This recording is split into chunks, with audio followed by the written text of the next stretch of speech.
في البدء كان الكلمة والكلمة كان عند الله وكان الكلمة الله.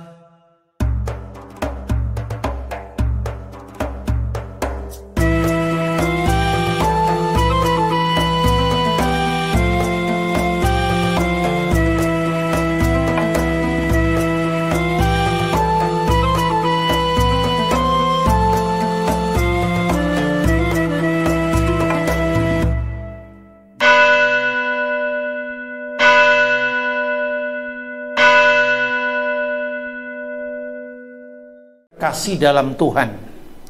Membaca surat-surat Paulus itu memang tidak selalu mudah. Karena itu Rasul Petrus di dalam suratnya yang kedua, 2 Petrus pasal 3 ayat 15 dan 16 mengingatkan agar kita pada zaman itu banyak orang yang tidak memahami cara berpikir Rasul Paulus, dan surat-suratnya itu dianggap sukar untuk dipahami orang awam, sehingga banyak yang memutarbalikkannya. Dan itu pernah terjadi pada gereja mula-mula. Karena itu dulu pernah muncul sebuah kelompok yang namanya Ebionit. Kelompok itu muncul setelah perang Yahudi tahun 135. Kelompok ini menyalahpahami surat-surat Paulus seperti yang pernah diingatkan oleh Rasul Petrus dalam 2 Petrus pasal 3 ayat 15 dan 16. Sehingga akhirnya aliran ini menolak surat-surat Paulus. Karena Paulus dianggap telah bersalah membebaskan orang-orang Kristen dari hukum Taurat, karena dianggapnya Paulus membenci Taurat, dan secara ekstrim Paulus mempertentangkan kitab Taurat dengan iman kepada Kristus. Sampai di masa abad pertengahan, di masa reformasi pun, surat-surat Paulus ini dianggap sulit diterima oleh orang barat saat itu. Sehingga dipertentangkanlah antara Yakobus dan Paulus.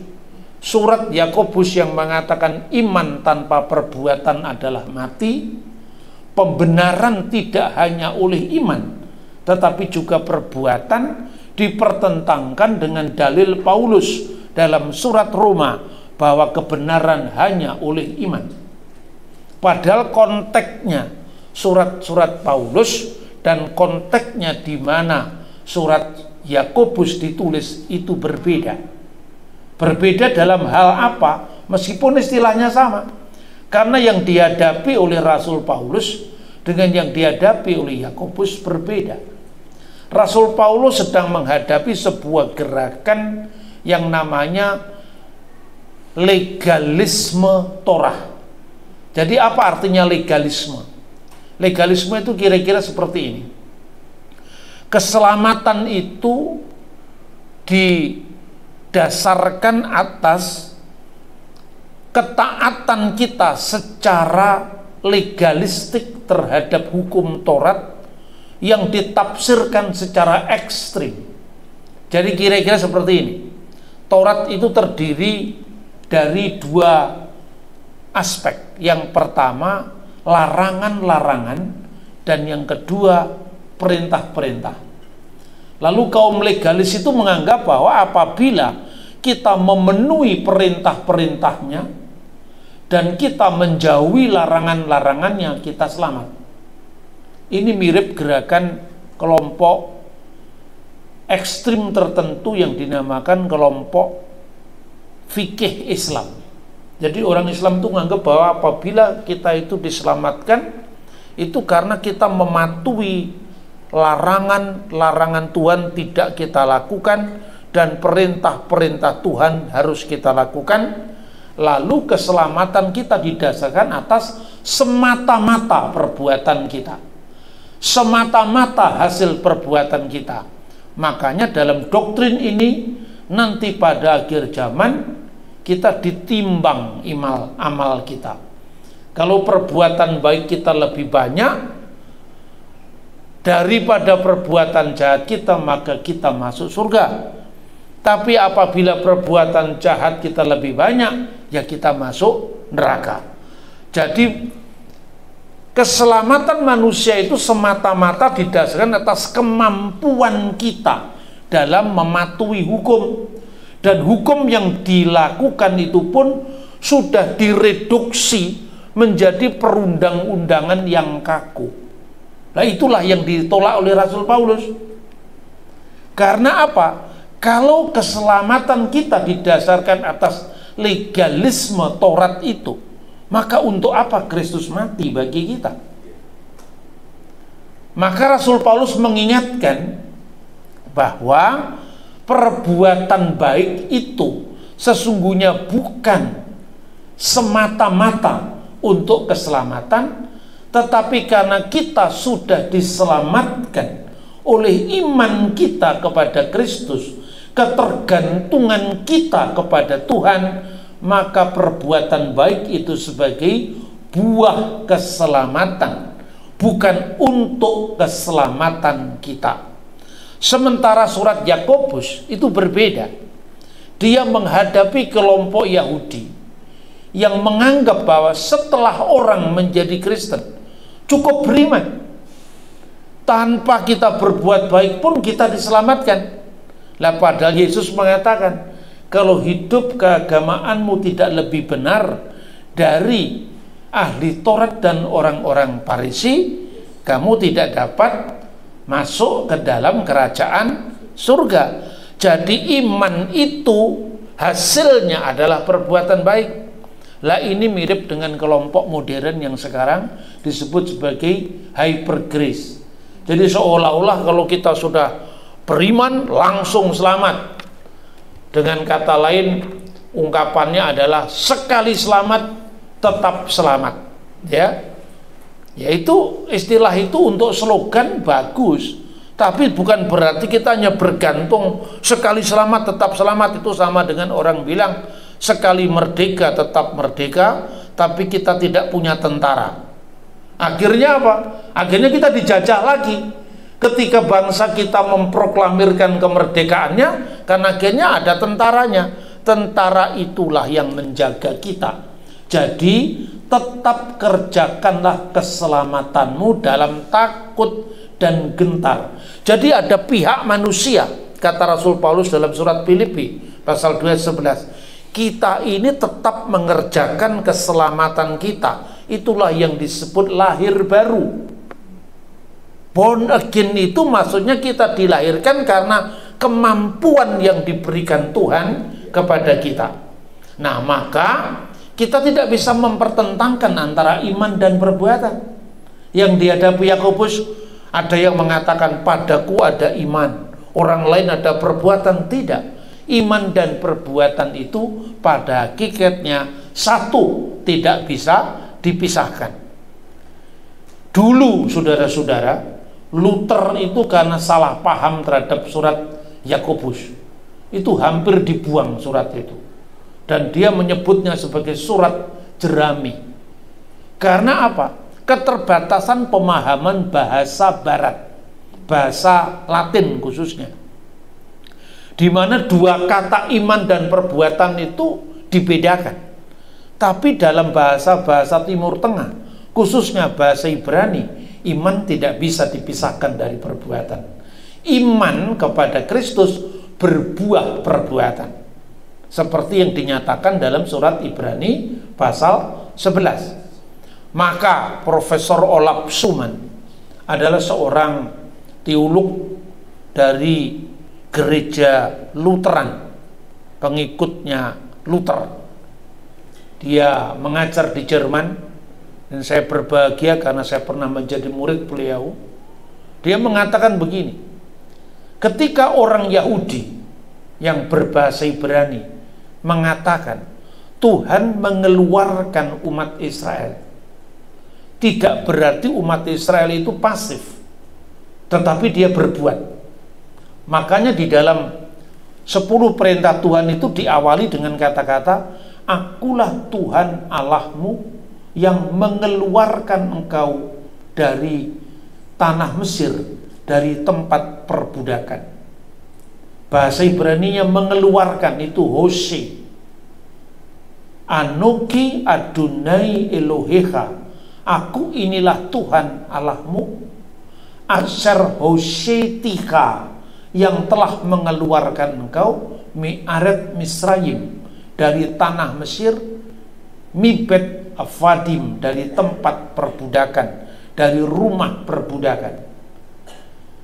Di sini Tuhan sebagai subjek, kata Profesor Olaf Suman, tetapi Israel bukan objek. Nah, cara berpikir orang Barat, subjek dan objek.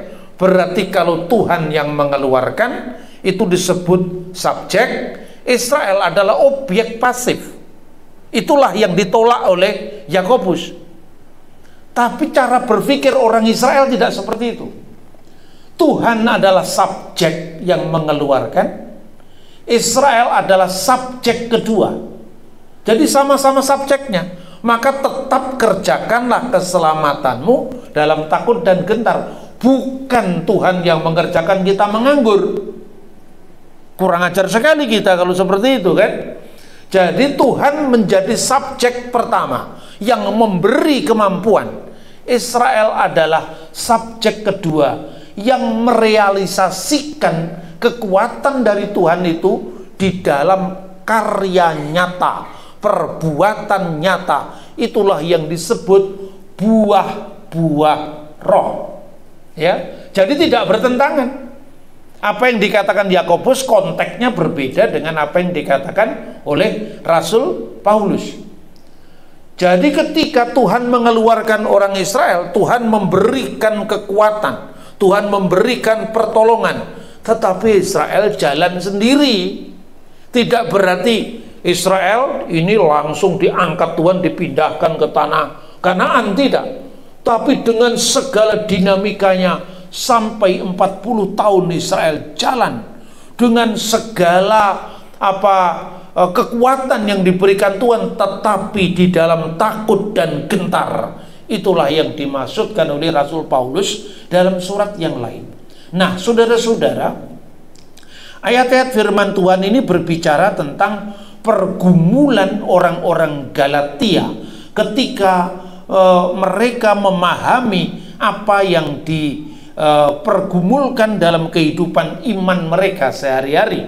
Karena itu sebetulnya pada ayat 15 ya, menurut kelahiran kami adalah orang Yahudi, itu penegasan Rasul Paulus, dan bukan orang berdosa dari bangsa-bangsa lain.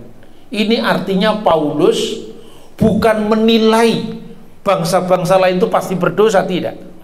Paulus sedang mengungkapkan bagaimana stigma orang Yahudi sebangsanya terhadap bangsa-bangsa lain. Selalu orang-orang yang di luar Taurat dianggapnya mereka kaum berdosa. Maka Yesus pun disebut diserahkan pada bangsa-bangsa yang tidak mengenal Allah, yang dianggap orang berdosa. Itu terminologi orang Yahudi. Mestinya ya, Tuhan mengajarkan kepada bangsa Israel, kamu itu hidup diberikan Taurat, dan Taurat yang diberikan kepada kamu itu kehormatan, sementara bangsa lain tidak diberikan Taurat. Makanya di dalam perspektif orang Yahudi, bangsa-bangsa lain cukup mengikuti hukum yang diberikan Tuhan lewat perjanjiannya dengan Nuh. Kutaruh busurku di atas awan sebagai perjanjian antara aku dan seluruh bumi. Itulah yang disebut hukum Nuh. Hukum Nuh itu bagi orang Yahudi dilakukan bagi bangsa-bangsa lain selain orang Yahudi. Maka hukum Nuh itulah yang direkomendasikan dalam sidang para rasul, yaitu apa? Hendaklah mereka tidak makan makanan yang dipersembahkan kepada berhala. Itu satu. Artinya apa? Artinya menghormati Tuhan dengan tidak menyembah berhala. Cukup itu saja. Yang kedua, menjauhi percabulan. Menjauhi percabulan berarti imoralitas seksual. Dijauhi segala itu artinya hormat kepada ciptaan. Maka tidak melakukan perzinahan, tidak melakukan incest atau hubungan yang tidak layak karena hormat pada lembaga yang namanya keluarga. Ketiga, tidak melakukan pertumpahan darah, pembunuhan dan seterusnya. Keempat, tidak makan binatang yang mati dicekik. Itu saja cukup. Itulah yang disebut hukum Nuh yang direkomendasikan oleh sidang para rasul. Tapi dengan memilih Abraham, Tuhan memberikan kekhususan bagi orang Israel, karena dari bangsa ini Tuhan akan menggenapkan janjinya lewat Abraham. Kejadian pasal 12 ayat 3. Olehmu semua kaum di muka bumi akan mendapatkan berkat. Artinya apa? Inilah the messianic blessing. Berkat keselamatan melalui juru selamat, yaitu Yesus Kristus. Nah, sekarang keselamatan itu sudah tiba, kata Paulus. Maka kenapa kamu mengandalkan kembali kepada hukum Taurat yang hanya mengantarkan kepada kita tentang pengetahuan yang baik dan yang jahat? Tetapi Taurat tidak mampu membimbing kita kepada keselamatan itu. Taurat hanya menunjukkan ini salah, ini benar. Ini yang harus dilakukan, ini yang tidak boleh dilakukan. Itulah Taurat. Jadi lewat hukum Taurat, orang hanya dikasih tahu tentang perbuatan dosa, disadarkan tentang kita tidak boleh berbuat ini, dan untuk mendapatkan karunia Tuhan kita harus berbuat yang baik. Tetapi toh manusia tidak ada yang mampu untuk melakukan itu, termasuk kami sendiri, orang Yahudi. Itu yang dikatakan oleh Rasul Paulus. Makanya kemudian pada ayat 15 kira-kira begini, kamu tahu bahwa tidak seorang pun dibenarkan oleh karena melakukan hukum Taurat. Jadi melakukan hukum Taurat sebagai syarat keselamatan. Sebab kalau seandainya orang bisa berbuat baik tanpa pertolongan Tuhan, orang menghindari yang jahat tanpa pertolongan Tuhan, untuk apa Kristus datang dan mati untuk kita? Karena menebus kita dari ketidakmampuan kita. Tetapi hanya oleh iman kepada Kristus Yesus.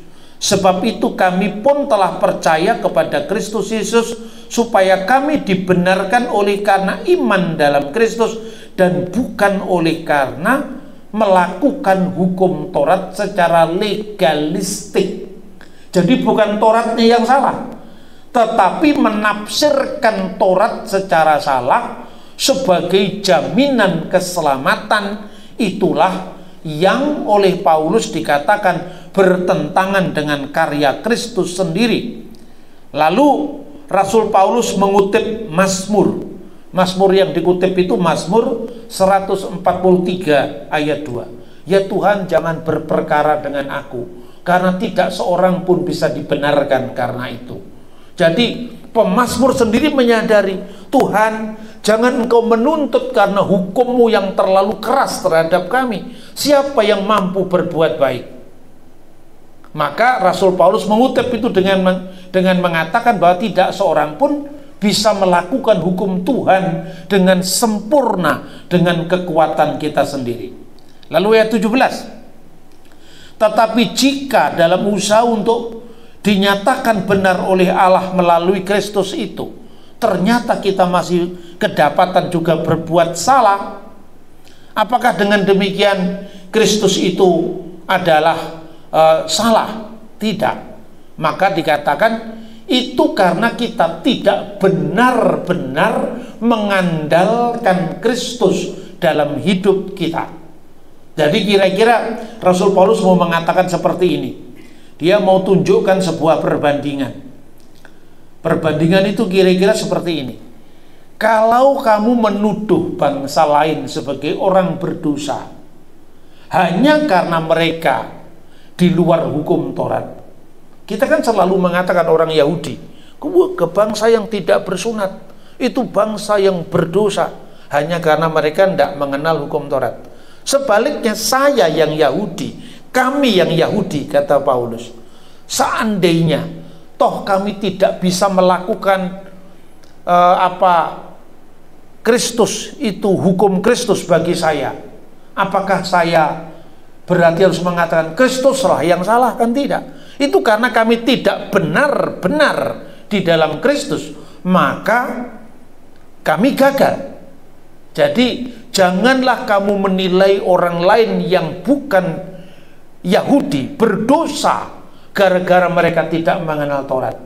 Sementara kami yang Yahudi, yang sekarang sudah percaya Kristus, dan kebenaran kami bukan lagi melakukan secara legalistik, secara ekstrim hukum itu sebagai syarat keselamatan, tapi kami sekarang hidup oleh Kristus, ternyata kami gagal.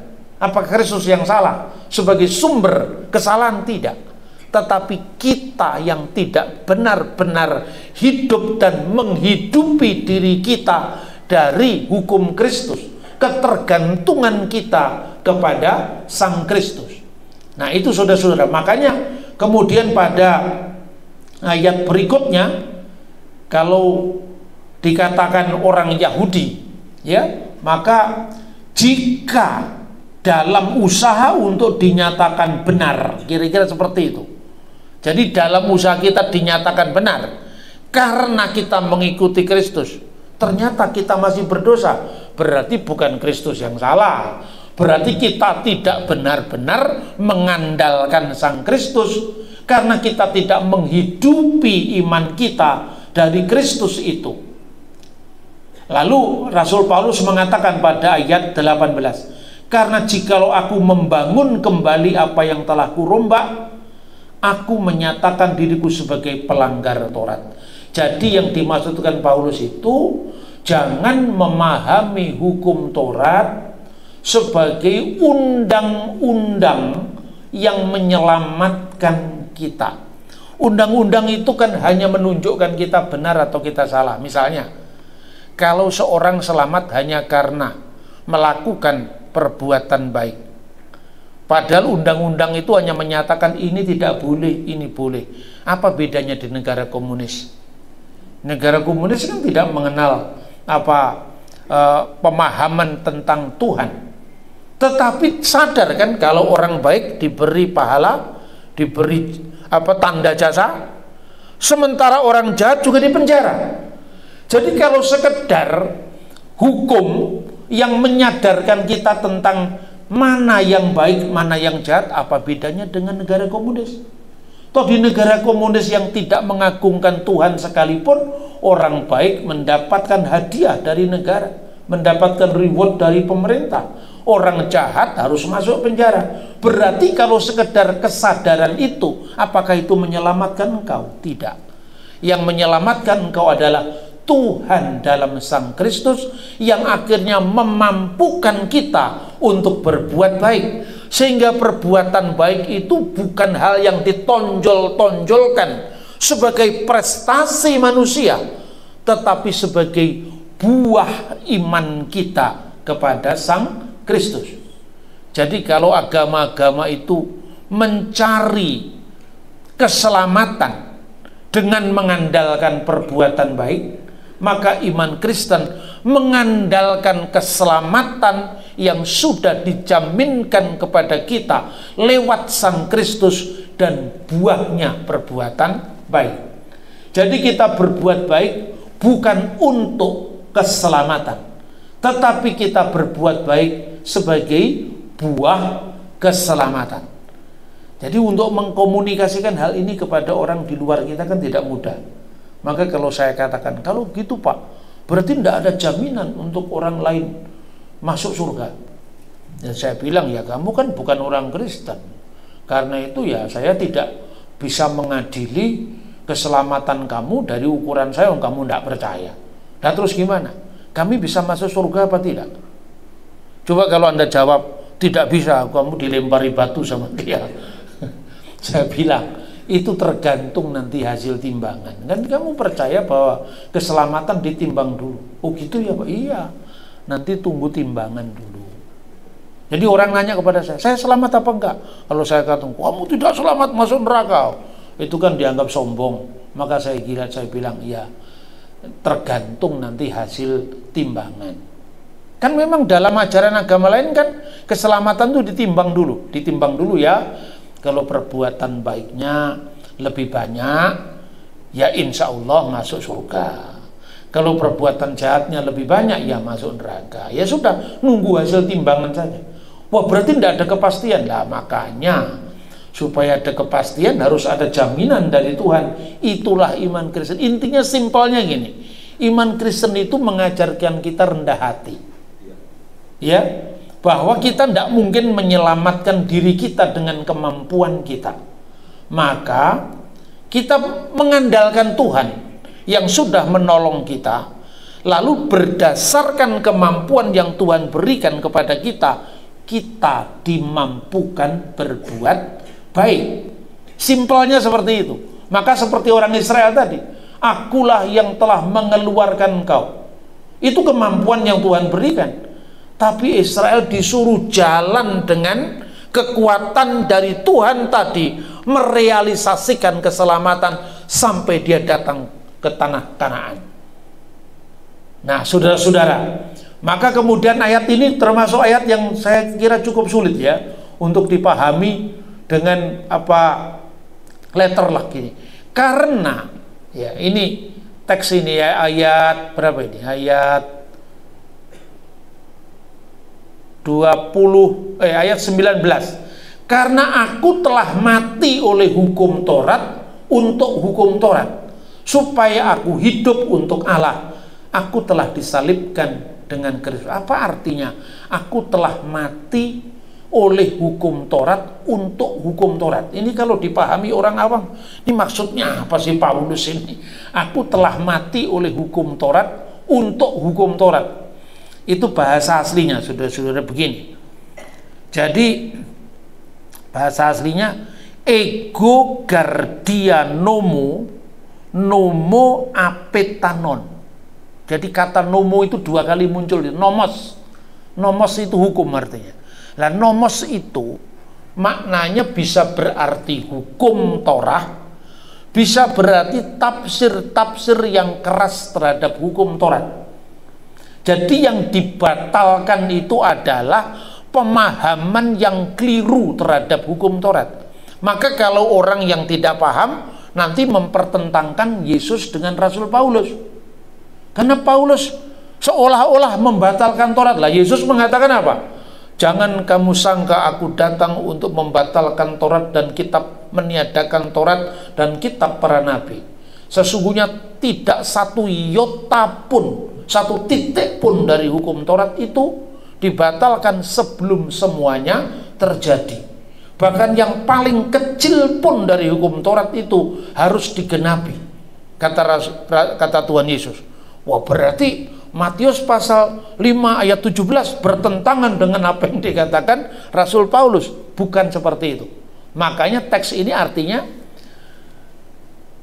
oleh karena Taurat aku mati terhadap hukum-hukum yang ditafsirkan dari Taurat secara keras itu.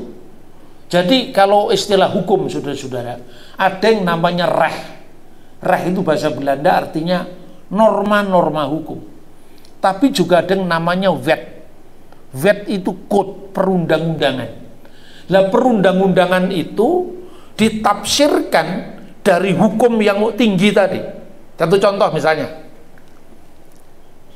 di balik hukum mata ganti mata, gigi ganti gigi itu apa? Rehnya itu, hukumnya itu keadilan kan? Tetapi kemudian orang memotong tangan sebagai hukuman realisasi dari mata ganti mata, gigi ganti gigi, itu code atau undang-undang. Lah undang-undang yang mewujudkan hukum tadi belum tentu adil. Apakah dengan memotong tangan pencuri orang tidak mencuri lagi? Nyatanya di Timur Tengah, di negara-negara Islam di mana hukum itu ditegakkan, tidak menghindarkan dari perkosaan, tidak menghindarkan dari imoralitas seksual, tidak menghindarkan dari pembunuhan, tetap saja terjadi. Jadi pelaksanaan hukum yang dalam bentuk undang-undang, itulah yang Paulus katakan batal. Bukan normanya. Normanya kan keadilan itu norma hukum, itu namanya Grundnorm, norma tertinggi. Misalnya norma tertinggi, mata ganti mata, gigi ganti gigi. Artinya kamu harus berbuat adil. Ketika orang membunuh, kamu tahu akibatnya orang membunuh. Bagaimana kalau keluargamu sendiri yang mengalami itu? Kamu akan kehilangan, kamu akan merasa dirugikan. Begitu juga kalau membunuh, kamu akan merugikan orang lain. Tetapi bagaimana kalau orang sudah terlanjur membunuh? Artinya bukan preventif lagi, tapi tindakan kuratif. Apakah kamu akan melakukan dendam yang berbuah dendam dan terus menerus sampai tidak ada akhirnya? Tidak. Kata kitab Taurat, kalau keluargamu memaafkan, ya sudah. Memaafkan ini, pintu maaf ini menyudahi semua dendam kesumat, dan jangan kamu lakukan lagi. Ketika Yesus menghadapi orang berbuat zina, ketangkap berbuat zina, apa yang dipikirkan oleh orang Yahudi?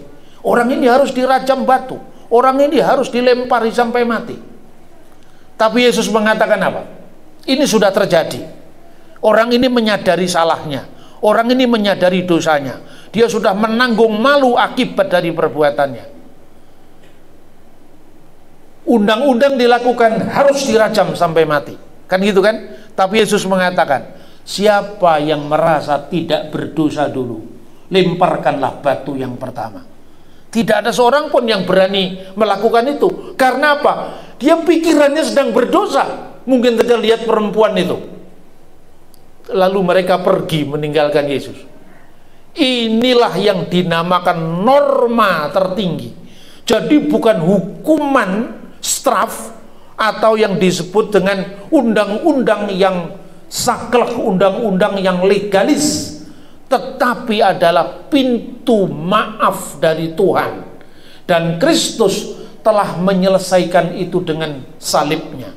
Maka dengan matinya di kayu salib, dengan matinya Kristus secara daging sebagai manusia, Efesus pasal 2:15, maka hukum Taurat dengan segala ketentuan dan aturannya itu telah dinyatakan batal dengan sendirinya.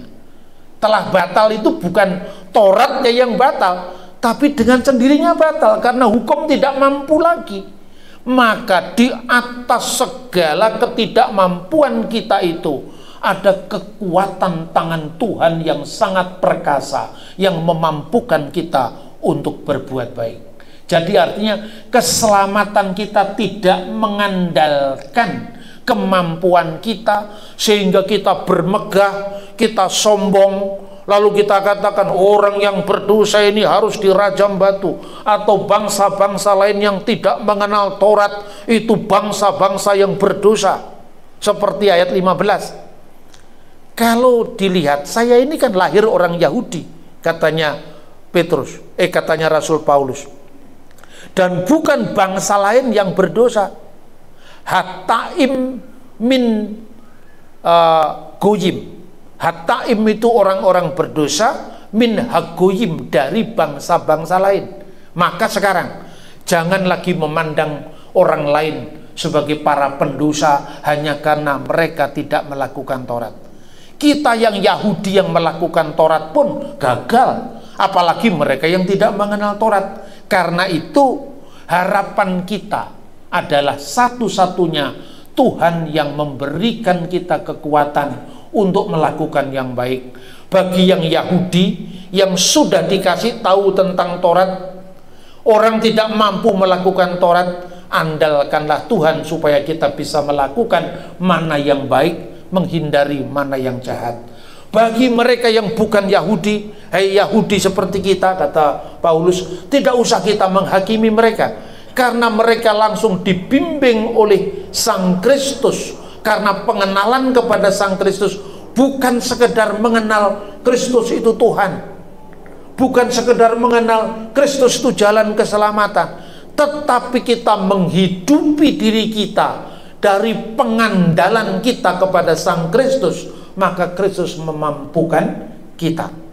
Nah, seperti itulah yang Rasul Paulus tekankan dalam surat ini, sehingga orang tidak bermegah karena perbuatan baiknya. Karena itu kalau bisa diterjemahkan secara bebas, kira-kira begini: karena melalui Taurat aku telah mati terhadap salah tafsir terhadap Taurat. Jadi nomos yang pertama itu Taurat. Nomos yang kedua itu adalah undang-undang yang diciptakan secara tidak adil, secara ekstrim atas nama Taurat. Paham itu? Yang pertama itu Taurat sebagai hukum ilahi. Nomos yang kedua itu adalah penyalahgunaan terhadap Taurat. Dan itu yang dilakukan oleh orang Yahudi. Saudara-saudara, Tuhan memberikan hukum kepada orang Yahudi dan bukan Yahudi untuk saling hormat menghormati.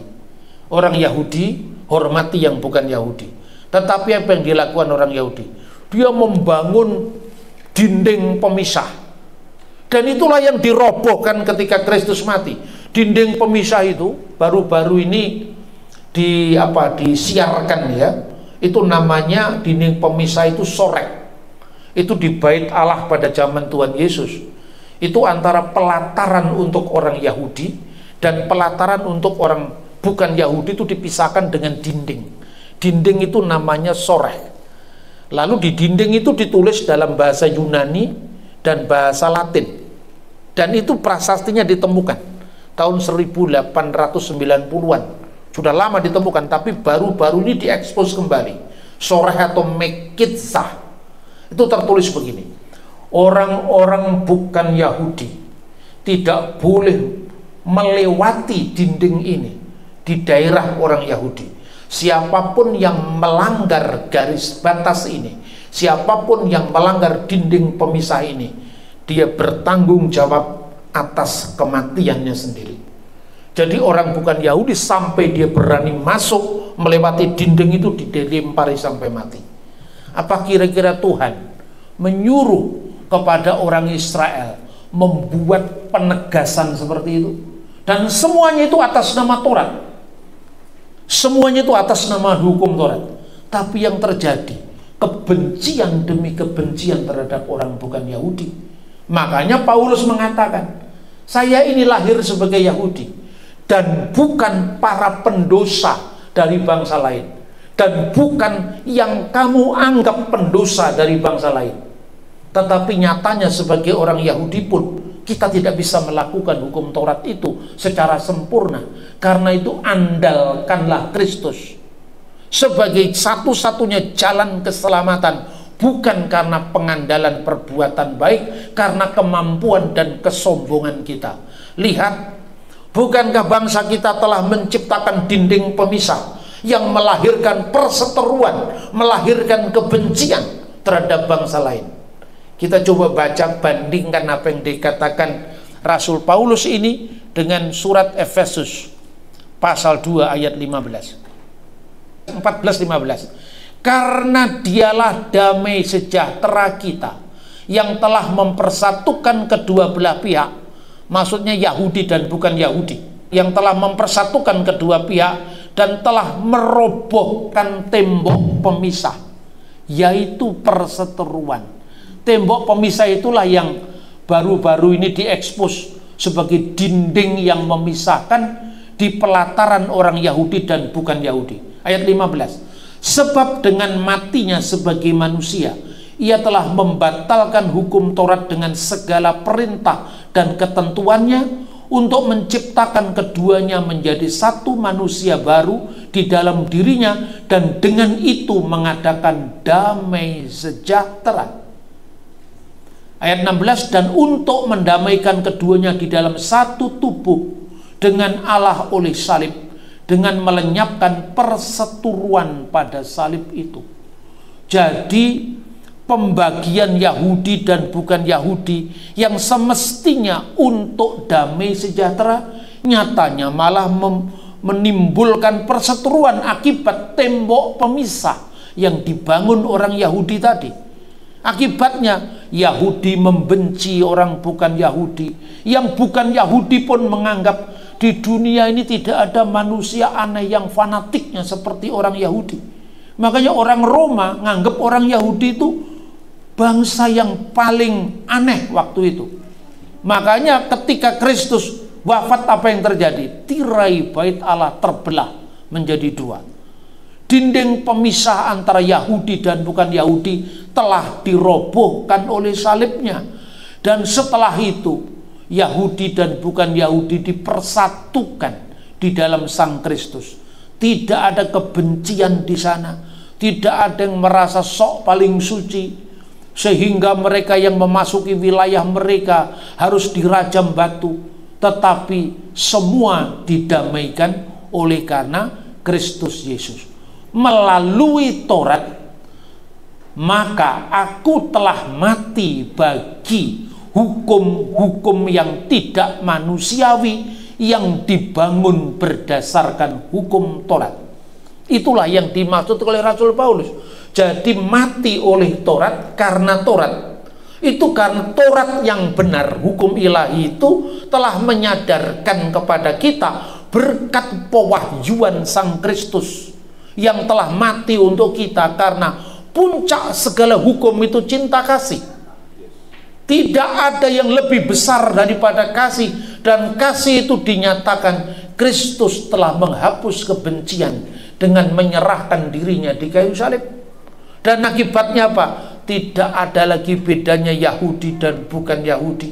Tidak ada lagi bedanya bangsa lain yang dianggap berdosa karena tidak mengenal Taurat, tapi semua dipersatukan di dalam Kristus Yesus lewat penyalipannya dan kebangkitannya dari antara orang mati. Saya tidak menolak anugerah kasih karunia Allah, karena jika jalan seorang memperoleh kebenaran adalah melalui hukum Taurat, kira-kira legisme, lewat penafsiran Taurat sebagai undang-undang tadi, maka untuk apa Kristus mati bagi kita? Kematian Kristus itu telah membuka babak baru, rekonsiliasi antara Yahudi dan orang bukan Yahudi.